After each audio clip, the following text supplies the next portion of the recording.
Ya, salam matematika. Kembali bersama saya Cayo Ardi. Kali ini kita akan belajar statistika, melanjutkan video sebelumnya, menentukan modus data berkelompok, modus atau nilai yang sering muncul. Nah, ini dirumuskan untuk data berkelompok, yaitu MO sama dengan L ditambah D1 dibagi D1 ditambah D2 kali P. Di mana MO itu modus, kemudian L tepi bawah kelas modus, D1-nya ada selisih frekuensi kelas modus dengan kelas sebelumnya. Kemudian D2-nya adalah selisih frekuensi kelas modus dengan kelas sesudahnya, dan P adalah panjang kelas. Nah, kita akan belajar menentukan modus data berkelompok, di mana di sini diketahui tabel distribusi frekuensi data berkelompok. Ada 145 sampai 149 dan seterusnya. Ada 6 kelas, kita akan menentukan modusnya.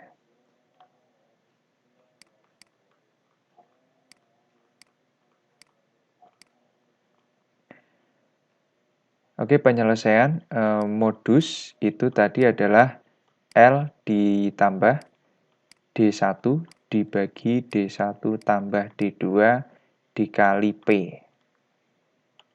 Nah, L itu adalah tepi bawah kelas modus. Kelas modus di sini diketahui frekuensi yang paling banyak itu di sini. Ini ya, 13. Berarti kelas modusnya itu ada di sini. Nah, sehingga L-nya adalah 159,5. Tepi bawah kelas modusnya di kelas yang keempat. Kemudian kita tentukan D1. D1 tadi adalah selisih frekuensi kelas modus dengan kelas sebelumnya. Nah, ini selisihnya berapa? Ini kan kelas modus di sini. Kelas sebelumnya frekuensinya ini. Berarti 1, ini D1. Ini D1. Kemudian D2-nya adalah selisih frekuensi kelas modus dengan kelas sesudahnya. Ini ya. Saya buat warna yang berbeda.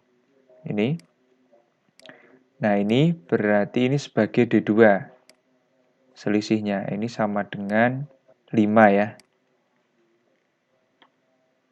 Nah, sehingga kita peroleh 1 dibagi 1 ditambah D2-nya tadi adalah 5. Kemudian dikalikan panjang kelas. Nah, panjang kelasnya berapa?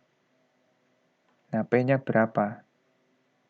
Tadi D1-nya adalah 1, D2-nya adalah 5. Kemudian P-nya berapa?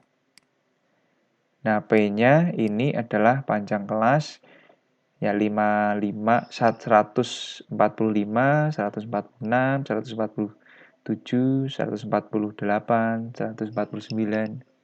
Gitu ya. Lebih mudahnya berarti 5. Sehingga kita peroleh panjang kelasnya adalah 5. Maka kita bisa menentukan modusnya, ini tinggal kita selesaikan.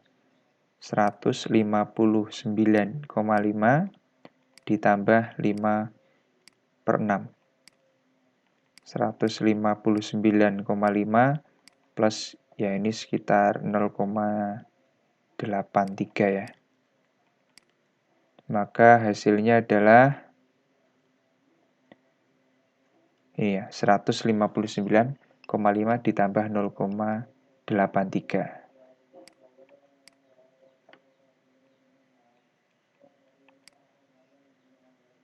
Itu ya, 160,33.